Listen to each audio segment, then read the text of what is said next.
Escuchemos al pastor Víctor Manuel Buitrago y la sabiduría de la palabra de Dios para hoy. Bendito Padre Celestial, aquí estamos para continuar estudiando tu palabra. Sabemos y entendemos que solo tu Espíritu Santo puede ayudarnos a entender, a comprender lo que tú tienes para nosotros a través de tu palabra. Por eso te ruego que nos ayudes y nos bendigas en este momento. Te lo ruego en el precioso nombre de Jesús. Amén. Bienvenidos a nuestra lección número 6 de Santiago Inductivo. Hoy vamos a tocar Santiago capítulo 3 del versículo 1 hasta el versículo 12. Para eso voy a iniciar leyendo lo que dice el versículo 1.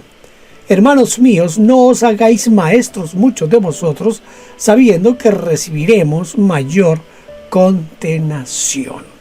Esto es lo que nos dice Santiago, capítulo 3, versículo 1. Vamos entonces a entrar en nuestro estudio inductivo. En Hebreos 5:12 dice, porque debiendo ser ya maestros después de tanto tiempo. Y aquí leemos, no os hagáis maestros. ¿Cómo podríamos entender esto? Esto es lo que en algunas personas que son un poco quisquillosas y que quieren encontrar problemas en la Biblia, algunos dicen que estas son las contradicciones que hay en la palabra de Dios. Pero se entiende mejor esta aparente contradicción si tenemos en cuenta que fueron expresiones dichas en dos contextos diferentes. El primer contexto, el autor de los Hebreos estaba preocupado de la falta de crecimiento y, desde luego, esa falta de crecimiento lo que estaba produciendo era estancamiento del conocimiento de sus lectores. Eran semejantes a los que en la escuela no pasan de un grado a otro. Después de muchos años continúan en el primer grado cuando ya debían de haberse graduado. Por eso les escribe diciendo, porque debiendo de ser ya maestros, después de tanto tiempo tenéis necesidad de que os vuelva a enseñar cuáles son los rudimentos de la palabra de Dios. Es como si dijera, tengo que volver a enseñarles a sumar, restar, multiplicar y dividir. O tengo necesidad de volver a enseñarles otra vez, nuevamente, el abecedario. El segundo contexto, Santiago se dirige a los que presumen de ser maestros, es decir, que de manera liviana y superficial quieren enseñar a otros lo que ellos no practican. En este caso, es posible que conocieran algo de la Biblia o mucho de la Biblia, pero lo que molestaba era su actitud arrogante y presumida. Hermanos, que no haya muchos entre ustedes que pretendan ser maestros.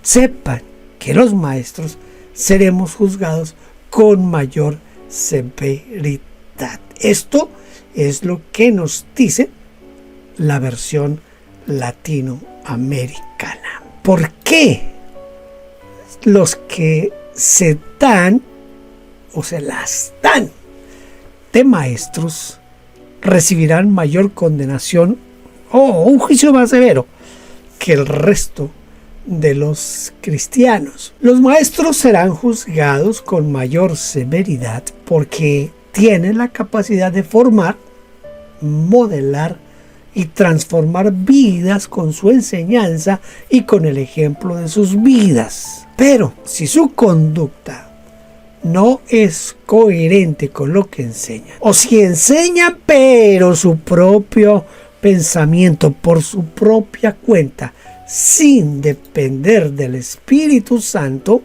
pueden hacer mucho daño.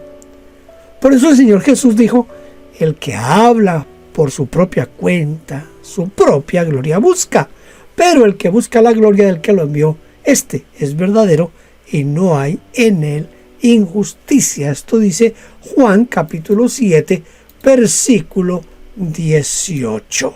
Vamos ahora a leer Santiago capítulo 3, versículos 2 al 4. Versículos 2 al 4. Porque todos ofendemos muchas veces. Si alguno no ofende en palabra, este es varón perfecto, capaz también de refrenar todo el cuerpo. He aquí nosotros ponemos freno en la boca a los caballos para que nos obedezcan y dirigimos así todo el cuerpo.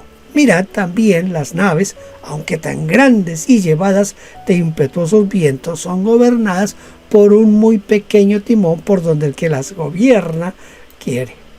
Es decir, que con un pequeño timón se puede guiar una nave bien grande por donde uno quiera o espere que ella vaya, donde ella debe ser guiada. La nave, no importa el tamaño, el pequeño timón la dirige, y eso es lo que importa. La palabra ofender quiere decir herir, humillar la dignidad, el honor o sentimientos de alguien, injuriar de palabra, agravar o agraviar más bien, y decir algo que humille a otro y haga que se sienta mal. Aunque la palabra griega significa también errar, pecar, fracasar, tropezar. Por eso algunos traducen, en lugar de escribir o de traducir como tenemos aquí, porque todos ofendemos muchas veces, entonces algunos traducen de la siguiente manera: todos cometemos errores, dice la versión latinoamericana. O pues todos faltamos muchas veces, dice la Nueva Biblia Española. Y todos caemos muchas veces, la versión de Jerusalén. ¿En qué sentido uno llega a ser perfecto? Por no ofender. Por no ofender.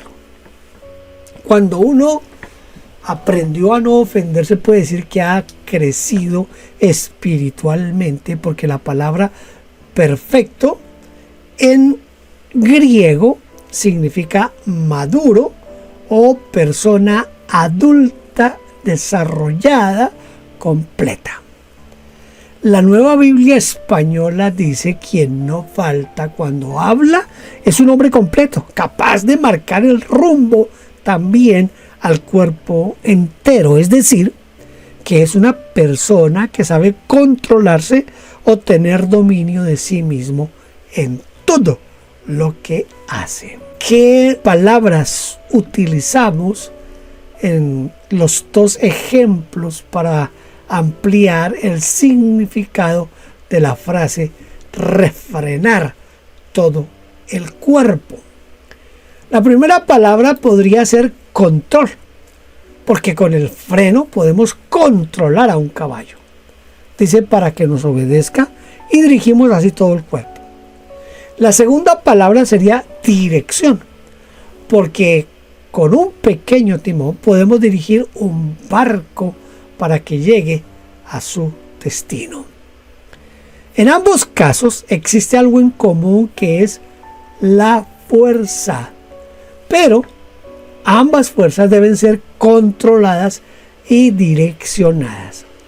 La fuerza del caballo y la fuerza del viento o de impetuosos vientos es la fuerza del caballo que tenemos dentro y que se quiere desbocar, y la fuerza de la tormenta que también tenemos dentro de nuestro corazón o nuestra mente, y que también llevamos a cualquier parte y hacemos estrellar contra las rocas con una explosión de palabras con las que nos desahogamos o expresamos nuestro enojo.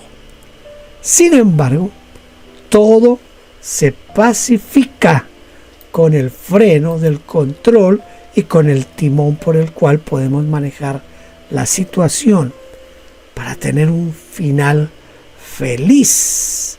Un final feliz. Vamos ahora a leer Santiago capítulo 3, versículos 5 al 8. Así también la lengua es un miembro pequeño, pero se jacta de grandes cosas. He aquí cuán grande bosque enciende un pequeño fuego. Y la lengua Es un fuego, un mundo de maldad. La lengua está puesta entre nuestros miembros y contamina todo el cuerpo e inflama la rueda de la creación, y ella misma es inflamada por el infierno. Porque la naturaleza de bestias y de aves y de serpientes y de seres del mar se doma y ha sido domada por la naturaleza humana. Pero ningún hombre puede tomar la lengua, que es un mal que no puede ser refrenado, llena de veneno mortal. Como duro aquí el hermano Santiago con lo que nos está diciendo. ¿Qué entiende Santiago por la lengua? Por supuesto que Santiago no se refiere en ningún momento a la lengua, que como se define en el diccionario de anatomía, ¿verdad? El diccionario de anatomía dice que la lengua es un órgano muscular recubierto por una capa mucosa que se encuentra en el interior de la boca, que actúa durante la masticación y en la detección de ciertos sabores, gracias a las papilas distribuidoras que están distribuidas por la superficie de la lengua, y en la deglución de los alimentos y durante la emisión de ciertos sonidos y vocablos. Eso es la lengua como órgano anatómico, pero desde luego que Santiago no nos está hablando de esa lengua. Tampoco se refiere a la lengua como idioma o lenguaje, ¿sí? Él no está hablando aquí del inglés, del italiano, del alemán, del francés, del español, no, él está hablando aquí de otra cosa. No se refiere al idioma, al lenguaje, sino que él se está refiriendo a la lengua como un instrumento o como poder. La muerte y la vida están en poder de la lengua. Eso dice Proverbios 18:21. O también como un arma, ¿sí? Dice el Salmo 64:3, que afilan como espada su lengua. Por lo tanto, Santiago entiende que la lengua es lo que fluye de nuestro interior por medio de las palabras. Vamos a mencionar y tratar de describir 8 cosas negativas que podemos hacer con nuestra lengua, según todos estos versículos que hemos leído y que vamos a seguir leyendo. Primero, con nuestra lengua podemos jactarnos, presumir y alardear. Dice la Biblia de Jerusalén, la lengua es un miembro pequeño y puede gloriarse de grandes cosas. Segundo lugar, con la lengua podemos encender un fuego, es decir, provocar un gran conflicto, peleas o incluso una guerra. La lengua es un fuego que puede quemar y destruir. Tercero, con la lengua podemos hacer cosas muy malas, muy malas. La lengua es un mundo de maldad, eso dice Santiago. Cuarto, con la lengua podemos contaminar. Dice que contamina todo el cuerpo. También se puede traducir como ensuciar, manchar, enmugrecer todo el cuerpo. Quinto, con la lengua podemos inflamar. Y la lengua comunica el fuego del infierno a toda nuestra vida, dice la Biblia. Esa es la latinoamericana. Inflamar es prender algo que forma una llama inmediatamente, como cuando se enciende un combustible. Sexto, con la lengua podemos perder el control, porque ningún hombre puede tomar la lengua. Séptimo, con la lengua podemos perdernos los frenos. Podemos perder los frenos. La lengua es un mal que no puede ser refrenado. Y octavo, con la lengua podemos destilar veneno, porque la lengua está llena de veneno mortal. Por eso hay personas que viven envenenadas hasta morir por algo que les han dicho. Este asunto de la lengua ha causado grandes predicaciones, ha causado grandes problemas en las congregaciones. Dígame usted, si en algún momento no hemos sido víctimas de la lengua de alguien que se le ocurre decir, no, pero es que él dijo, o es que yo lo vi así, no lo hayan visto. Hablan sin pensar. Cuando yo hablo esto de la lengua, siempre recuerdo en una cafetería allá en la ciudad de Bogotá, había una cafetería que tenían un aviso grande en la pared, y debajo del aviso tenían una figura como de una cabeza de una persona, pero en lugar del cerebro se veía como una maquinaria. Y el aviso que decía allí era: antes de poner a funcionar la lengua, conecte el cerebro. Tremenda frase, ¿verdad? Antes de poner a funcionar la lengua, conecte el cerebro. En otras palabras, como decía mi abuelo, piense para hablar, no hable para pensar. Piense antes de hablar. ¿Qué voy a decir? Lo que voy a decir edifica, lo que voy a decir importa, lo que voy a decir beneficia. Pensemos en eso. Voy a leer ahora los versículos 9 al 12. Con ella, con la lengua, ¿no? Con ella bendecimos al Dios y Padre, y con ella maldecimos a los hombres, que están hechos a semejanza de Dios. De una misma boca proceden bendición y maldición. Hermanos míos, esto no debe ser así. ¿Acaso alguna fuente hecha por una misma abertura agua dulce y amarga? Hermanos míos, ¿puede acaso la higuera producir aceitunas o la vid higos? Así también ninguna fuente puede dar agua salada y dulce. No se puede. No se puede. Ok, esto está bien interesante aquí, lo que nos dice el hermano Santiago. ¿Por qué la higuera no puede producir aceitunas y la vid no puede producir higos? ¿Cómo podríamos aplicar esto a la vida cristiana? Una higuera no puede producir aceitunas porque su estructura morfológica y molecular es diferente. Mira, lo mismo se puede decir del olivo y de la vid. Nuestro Señor Jesucristo utilizó un ejemplo semejante cuando dijo: por sus frutos los conoceréis. ¿Acaso se recogen uvas de los espinos o higos de los abrojos? Esto dice Mateo 7:16. Pero también el Señor dijo más adelante: o haced el árbol bueno y su fruto bueno, o haced el árbol malo y su fruto malo. ¿Cómo podéis hablar lo bueno siendo malos? Porque de la abundancia del corazón habla la boca. Esto dice Mateo 12, 33 y 34.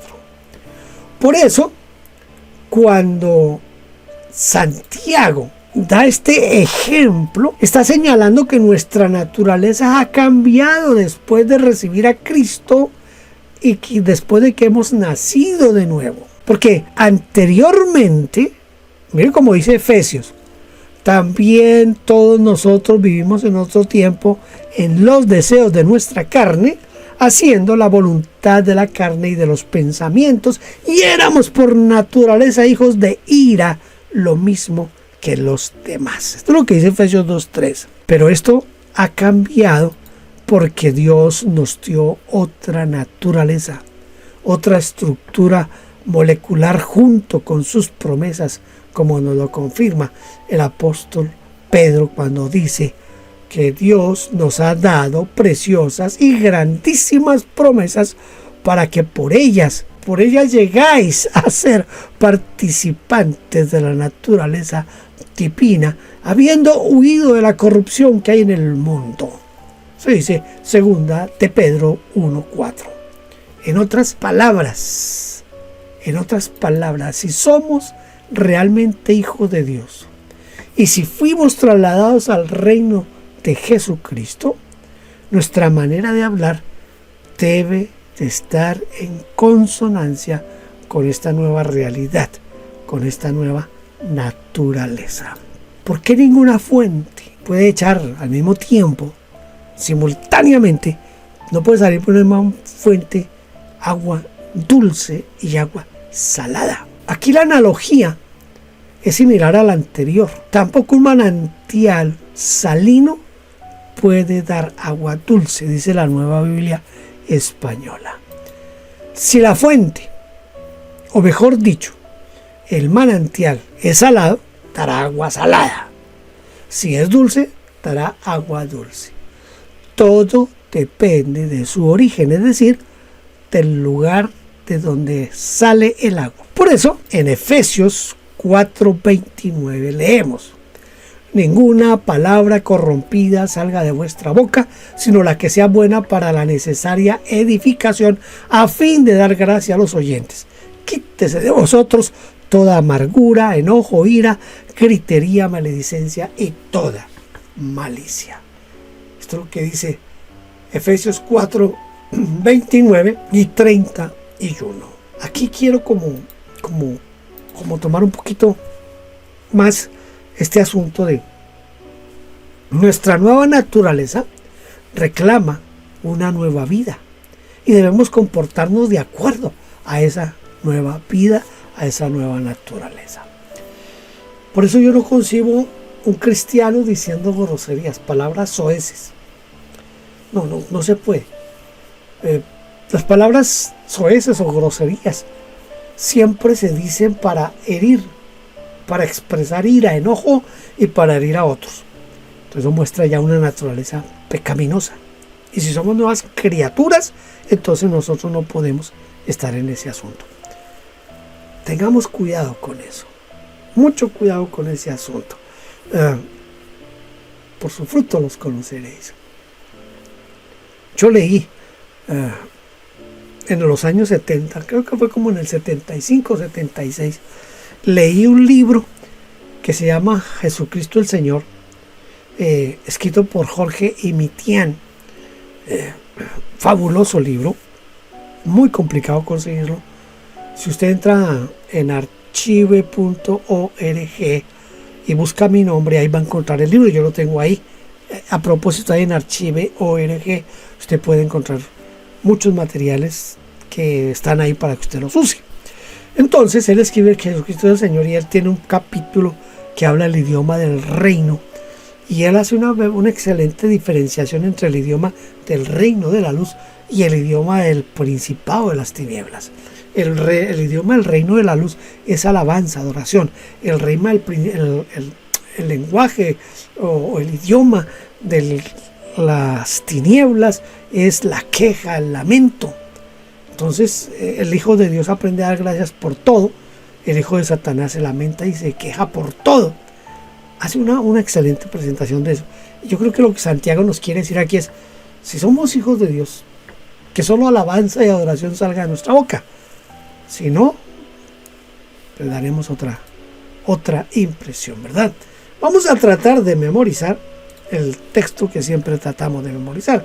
En esta ocasión, Santiago, capítulo 3, versículo 2, muy sencillo, muy fácil. Usted lo puede aprender rápido, con 2-3 lecturas, lo lee, lo aprende, porque todos ofendemos muchas veces.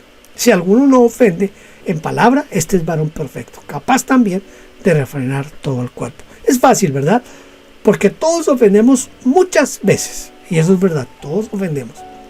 Pero si alguno no ofende en palabra, este es varón perfecto, capaz también de refrenar todo el cuerpo. En Proverbios dice, creo que lo leímos ya al comienzo de esta lección, que en el poder de la lengua está la vida y está la muerte.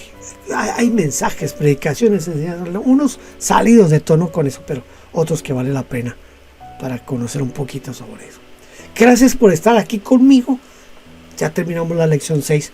Esperamos llegar próximo a la lección número 7. Dios lo bendiga. Gracias por vernos. Déjenos su huella suscribiéndose y comentando. No olvide campanita y compartir. Dios le bendiga.